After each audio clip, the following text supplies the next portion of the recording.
Well, these pin tucks, you can make them with your sewing machine by folding the fabric and sewing on the right side and leaving just right on the edge, leaving a few millimeters so you can create these tiny little pleats.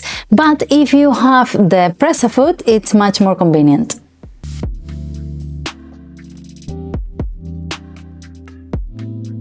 If you're new around here, my name's Irene. I like sewing about anything, garments, decor, like today, because we need some cushions at home, and I'm going to be using this presser foot I have in my little box that I've never used. So if you're like me and you like learning with every project, consider subscribing. It's free, and that way you don't miss anything. The thing about this presser foot is that it works with a twin needle, which is the one that's going to make the pin tuck in your fabric opened with on the right side.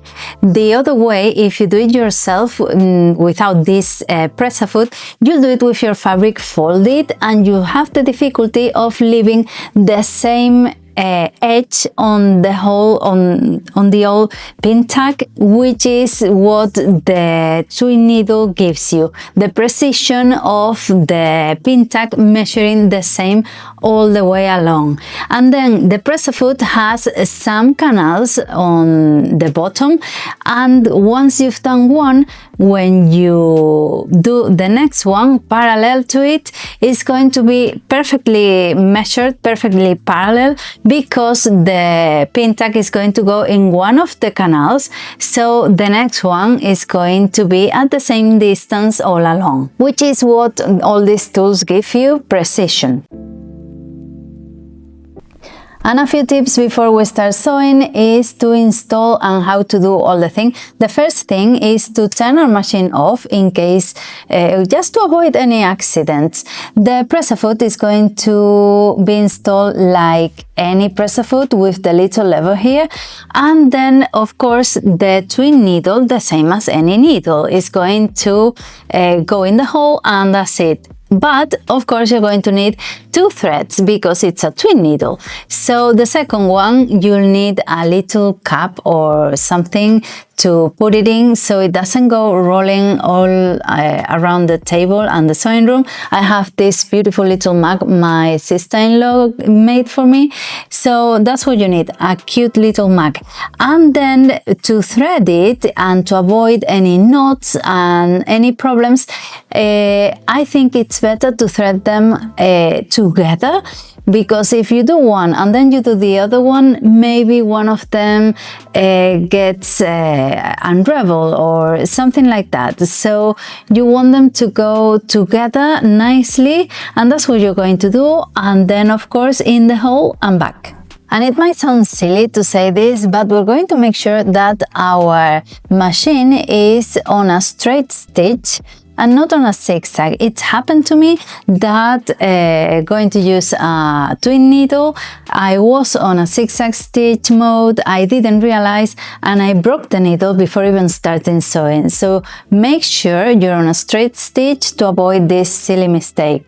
And I'm going to sew it on a short stitch, number 2, so the pin tucks are right noticeable. And one thing to take into account is the fabric you're going to use, because if it's a thicker fabric, the pin tuck won't be any noticeable. It will be like just stop stitching. So just take that into account before you take the risk. So I have my fabric here. I'm going to make cushions, I think I said it. And because I have quite a square fabric, I'm not going to be cutting it, so then I sew it again, the front and the back panel. So what I'm going to do is to make the pin tucks in the middle, so it goes all around the fabric. So what we do need is to measure our pin tucks, and so we can make them as straight as possible. I'm going to make a line in the middle of it.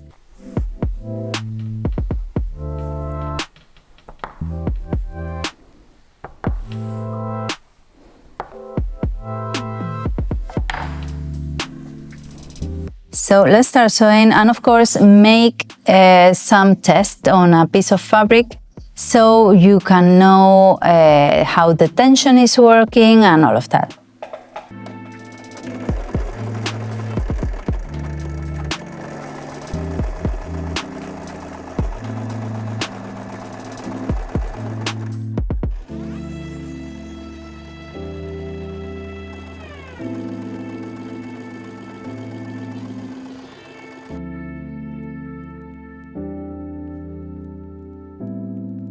And once you've done the first one, what you need to do is just cut your thread like you always would, turn your fabric and start again with the first one you did on the distance you wanted it to be. And that way they will look the same.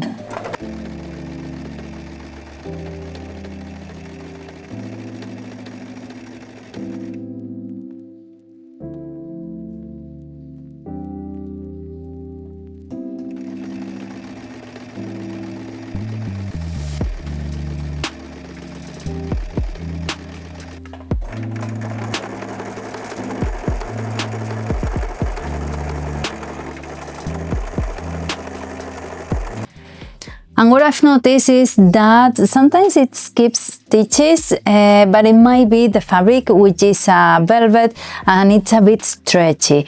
So I'm going slowly, holding the fabric, not pushing it or rushing it, so it has all the stitches, so it makes all the stitches properly.